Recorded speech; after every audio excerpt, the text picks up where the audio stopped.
ಓಂ ಶ್ರೀ ಗುರುಭ್ಯೋ ನಮಃ. ಫ್ರೆಂಡ್ಸ್, ಎಲ್ಲರಿಗೂ ನಮಸ್ಕಾರ.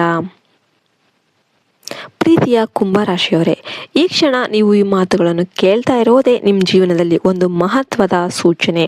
ಕುಂಭರಾಶಿಯವರಾದ ನಿಮ್ಮ ಬದುಕು ಇಲ್ಲಿಯವರೆಗೂ ಸುಲಭವಾಗಿರಲಿಲ್ಲ. ಈ ಥರ ನಿಮ್ಗೇನಾದರೂ ಗೊತ್ತಾ? ಹೊರಗೆ ನೀವು ಧೈರ್ಯಶಾಲಿಯಾಗಿ ನಿಂತರೂ ಕೂಡ ಒಳಗೆ ಎಷ್ಟು ಬಾರಿ ಮುರಿದು ಬಿದ್ದಿದ್ರಿ ಅನ್ನೋದನ್ನು ನಿಮ್ಮ ಮನಸ್ಸೇ ಸಾಕ್ಷಿಯಾಗಿ ಹೇಳುತ್ತೆ. ಯಾರಿಗೂ ಹೇಳಲಾಗದ ನೋವು, ಯಾರೂ ಅರ್ಥ ಮಾಡಿಕೊಳ್ಳದ ಮೌನ, ಎಲ್ಲರ ಮಧ್ಯೆಯೂ ಇದ್ದು ಒಂಟಿತನ ಅನುಭವಿಸಿದ ಕ್ಷಣಗಳು, ಇವೆಲ್ಲವೂ ನಿಮ್ಮ ಜೀವನದ ಭಾಗವೇ ಆಗಿದೆ. ಆದರೆ ಇಂದಿನಿಂದ ಆ ಭಾರ ನಿಧಾನವಾಗಿ ಇಳಿಯಲಾರಂಭಿಸುತ್ತೆ. ಕುಂಭರಾಶಿಯವರ ಜೀವನದಲ್ಲಿ ಮುಂಬರುವ 48 ದಿನಗಳು ಸಾಮಾನ್ಯ ಕಾಲವಲ್ಲ. ಇದು ದೈವಿ ಅನುಗ್ರಹ, ಸ್ಪಷ್ಟವಾಗಿ ಕೆಲಸ ಮಾಡುವ ಅವಧಿ. ನೀವು ಅಂದುಕೊಂಡಿರದ ದಿಕ್ಕಿನಿಂದ ಶುಭ ವಾರ್ತೆಗಳು ಬರುತ್ತೆ. ಹೊಸ ವರ್ಷ ನಿಮ್ಮ ಬದುಕಿನಲ್ಲಿ ಹೊಸ ಅಧ್ಯಾಯವನ್ನು ತೆರೆದುಕೊಳ್ಳುತ್ತೆ. ನೀವು ನಿಮ್ಮನ್ನೇ ನೋಡಿ ಅಚ್ಚರಿ ಪಡುವ ಸಂದರ್ಭಗಳು ಬರುತ್ತೆ. ನನಗೆ ಇಷ್ಟು ಸಂತೋಷ ಸಿಗುತ್ತಾ ಅಂತ ನೀವು ನಿಮ್ಮೊಳಗೆ ಕೇಳಿಕೊಳ್ಳುವ ದಿನಗಳು ಹತ್ತಿರವಾಗುತ್ತೆ. ಇಲ್ಲಿಯವರೆಗೂ ನೀವು ಅನೇಕ ಅಪಾಯಗಳಿಂದ ಪಾರಾಗಿದ್ದೀರಿ. ಅಚಾನಕ್ ತಪ್ಪಿಸಿಕೊಂಡ ಘಟನೆಗಳು, ಕೊನೆಯ ಕ್ಷಣದಲ್ಲಿ ಸಿಕ್ಕ ರಕ್ಷಣೆ, ಇವೆಲ್ಲವೂ ಕೇವಲ ಯಾದೃಚ್ಛಿಕವಲ್ಲ. ನಿಮ್ಮ ಹಿಂದೆ ಒಂದು ಶಕ್ತಿ ನಿಂತಿದೆ. ನಿಮಗೆ ತಿಳಿಯದೆಯೇ ಆ ಶಕ್ತಿ ನಿಮ್ಮನ್ನು ಕಾಪಾಡ್ತಾ ಬಂದಿದೆ. ಆ ಶಕ್ತಿ ಯಾರು ಅಂತಂದರೆ ಸಾಕ್ಷಾತ್ ಪರಮೇಶ್ವರ. ಕುಂಭರಾಶಿಯವರು ಶಿವತತ್ವದೊಂದಿಗೆ ಗಾಢ ಸಂಬಂಧವನ್ನು ಹೊಂದಿರುವವರು. ಅದಕ್ಕೆ ನಿಮ್ಮ ಜೀವನದಲ್ಲಿ ಸಂಕಷ್ಟಗಳು ಇದ್ದರೂ ಕೂಡ ಸಂಪೂರ್ಣವಾಗಿ ನಾಶವಾಗುವ ಪರಿಸ್ಥಿತಿ ಎಂದಿಗೂ ಬಂದಿಲ್ಲ. ನಿಮ್ಮ ಸ್ವಭಾವ ತುಂಬ ಸೂಕ್ಷ್ಮ.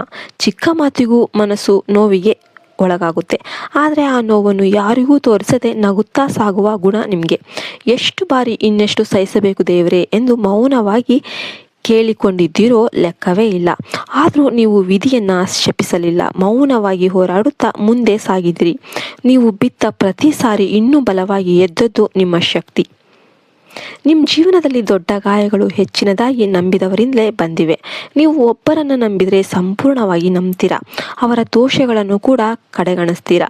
ಅವರಿಗಾಗಿ ನಿಮ್ಮದೇ ನಷ್ಟವನ್ನು ಸಹಿಸಿಕೊಳ್ತೀರಾ. ಆದರೆ ಅದೇ ವ್ಯಕ್ತಿ ಮೋಸ ಮಾಡಿದಾಗ ಆ ನೋವು ತುಂಬ ಆಳವಾಗಿರುತ್ತೆ. ಆ ಗಾಯ ಮಣಿಯಲು ಸಮಯ ಬೇಕಾಗುತ್ತೆ. ಅನೇಕ ರಾತ್ರಿ ನೀವು ಒಂಟಿಯಾಗಿ ಅತ್ತಿದ್ದೀರಿ. ನಿಮ್ಮ ಕಣ್ಣೀರು ನಿಮ್ಮ ತಲೆಯ ಬಲಿಷ್ಠ ಅಷ್ಟೇ ಆಗಿತ್ತು. ಆದರೂ ನೀವು ಯಾರ ಮುಂದೆ ಕೂಡ ದುರ್ಬಲ ಆಗಿರಲಿಲ್ಲ. ಕುಟುಂಬ ನಿಮಗೆ ಬಹಳ ಮುಖ್ಯ. ನಿಮ್ಮ ಸುಖವನ್ನು ಬದಿಗಿಟ್ಟು ಕುಟುಂಬದವರ ಸಂತೋಷಕ್ಕಾಗಿ ಬದುಕಿದ್ದೀರಿ. ಆದರೆ ಅದೇ ಕುಟುಂಬದಲ್ಲಿ ತಪ್ಪು ಅರ್ಥಗಳು, ಅನುಮಾನಗಳು ನಿಮ್ಮ ಹೃದಯವನ್ನು ಕುಗ್ಗಿಸಿದ್ವು. ನಾನು ಮಾಡಿದ್ದೆಲ್ಲ ಯಾರಿಗೂ ಕಾಣಿಸ್ಲಾ ಇಲ್ವಾ ಎಂಬ ಪ್ರಶ್ನೆ ನಿಮಗೆ ಹಲವು ಬಾರಿ ಕಾಡಿದೆ. ನಿಮ್ಮ ಪ್ರೀತಿ ತುಂಬ ಆಳವಾದದ್ದು. ಮಾತಿನಲ್ಲಿ ಅಲ್ಲ, ಕೆಲಸದಲ್ಲಿ ತೋರಿಸುವ ಪ್ರೀತಿ ಅದು. ಆದರೆ ಅದೇ ಮೌನ ಕೆಲವರಿಗೆ ನಿಮ್ಮ ಮೌಲ್ಯ ಅರ್ಥವಾಗದಂತೆ ಮಾಡಿತು. ಇಲ್ಲಿಯವರೆಗೂ ಕೂಡ ನೀವು ಅನುಭವಿಸಿದ ಪ್ರತಿ ನೋವು, ಪ್ರತಿ ಅವಮಾನ, ಪ್ರತಿ ಒಂಟಿ ರಾತ್ರಿ, ಇವುಗಳು ನಿಮ್ಮನ್ನು ಒಳಗಿನಿಂದ ಇನ್ನೂ ಬಲಿಷ್ಠವಾಗಿ ಮಾಡಿವೆ. ನೀವು ಎಷ್ಟು ಶಕ್ತಿಶಾಲಿ ಎಂದು ನಿಮಗೆ ಇನ್ನೂ ಸಂಪೂರ್ಣವಾಗಿ ಅರ್ಥವಾಗಿಲ್ಲ. ಆದರೆ ಈಗ ಕಾಲ ಬದಲಾಗ್ತಾ ಇದೆ. ನಿಮ್ಮ ಜೀವನದಲ್ಲಿ ಒಂದು ಮಹತ್ವದ ತಿರುವು ಬರ್ತಾ ಇದೆ. ಈ ಬದಲಾವಣೆ ನಿಧಾನ ಆಗಿದ್ರೂ ಕೂಡ ಶಾಶ್ವತವಾಗಿರುತ್ತೆ. ಮುಂದಿನ 48 ದಿನಗಳಲ್ಲಿ ನಿಮ್ಮ ಮೇಲೆ ಶಿವನ ಅನುಗ್ರಹ ಹೆಚ್ಚು ಕೆಲಸ ಮಾಡುತ್ತೆ. ಹಿಂದೆ ಕೈತಪ್ಪಿದ ಅವಕಾಶಗಳು ಮತ್ತೆ ನಿಮ್ಮತ್ತ ಬರುತ್ತೆ. ಕಳೆದುಕೊಂಡ ಗೌರವ ಮರಳಿ ಸಿಗುತ್ತೆ. ನಿಮ್ಮನ್ನು ತಗ್ಗಾಗಿ, ಕೆಟ್ಟದಾಗಿ ನೋಡಿದವರೇ ನಿಮ್ಮ ಮೌಲ್ಯವನ್ನು ಒಪ್ಪಿಕೊಳ್ಳುವ ಸ್ಥಿತಿ ಬರುತ್ತೆ. ಶತ್ರುಗಳ ಪ್ರಭಾವ ಕ್ರಮೇಣ ಕುಗ್ಗುತ್ತೆ. ನಿಮ್ಮ ಮೇಲೆ ಬಂದ ಅಪವಾದಗಳು ದೂರವಾಗುತ್ತೆ. ನೀವು ಮೌನವಾಗಿ ಸಹಿಸಿದ ಅನ್ಯಾಯಗಳಿಗೆ ದೈವವೇ ನ್ಯಾಯವನ್ನು ಕೊಡುತ್ತೆ. ನೀವು ಯಾರೊಂದಿಗೋ ಹೋರಾಡಬೇಕೆಂತ ಏನೂ ಇಲ್ಲ. ಶಿವನೇ ನಿಮ್ಮ ಪರವಾಗಿ ನಿಲ್ತಾನೆ. ಈ ಸಮಯದಲ್ಲಿ ನೀವು ಮಾಡಬೇಕಾದದ್ದು ಒಂದೇ ಒಂದು, ಮನಸ್ಸನ್ನು ಶಾಂತವಾಗಿ ಇಟ್ಟುಕೊಳ್ಳೋದು. ಕೋಪ, ಪ್ರತೀಕಾರ, ದ್ವೇಷವನ್ನು ದೂರ ಮಾಡಿ ಸೋಮವಾರದಂದು ಶಿವಾಲಯದ ದರ್ಶನ ಮಾಡಿ. ಪ್ರತಿದಿನ ಕನಿಷ್ಠ 108 ಬಾರಿ ಓಂ ನಮಃ ಶಿವಾಯ ಜಪಿಸಿ. ಇದು ನಿಮ್ಮ ಮನಸ್ಸಿಗೆ ಶಾಂತಿಯನ್ನು ಕೊಡುತ್ತೆ. 5 ಸೋಮವಾರಗಳು ಅಶ್ವತ್ಥ ಮರದ ಬಳಿ ದೀಪ ಹಚ್ಚೋದು ಶುಭ. ಮೂಕಜೀವಿಗಳಿಗೆ ಆಹಾರ ನೀಡೋದು ನಿಮ್ಮ ಪುಣ್ಯವನ್ನು ಹೆಚ್ಚಿಸುತ್ತೆ. ಉದ್ಯೋಗದಲ್ಲಿ ನಿಮ್ಮ ಶ್ರಮಕ್ಕೆ ಗುರುತು ಸಿಗಲಿದೆ.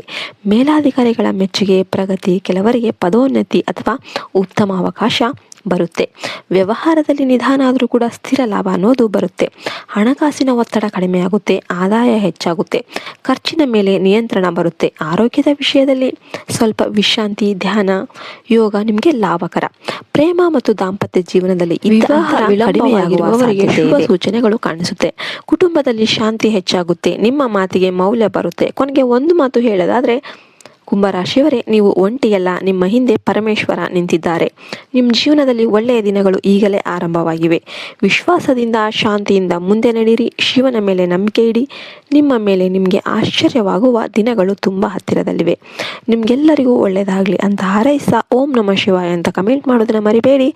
ವಿಡಿಯೋಗೆ ಒಂದು ಲೈಕ್ ಕೊಡೋದನ್ನ ಮರಿಬೇಡಿ. ಫಸ್ಟ್ ಟೈಮ್ ನೋಡ್ತಿರೋ ಸಬ್ಸ್ಕ್ರೈಬ್ ಮಾಡೋದನ್ನ ಮರಿಬೇಡಿ. ಜೈ ಹಿಂದ್, ಜೈ ಭಾರತ್ ಮಾತೆ. ಹರಿ ಓಂ ತತ್ಸತ್. ಸರ್ವೇ ಜನ ಸುಖಿನೋ ಭವಂತು.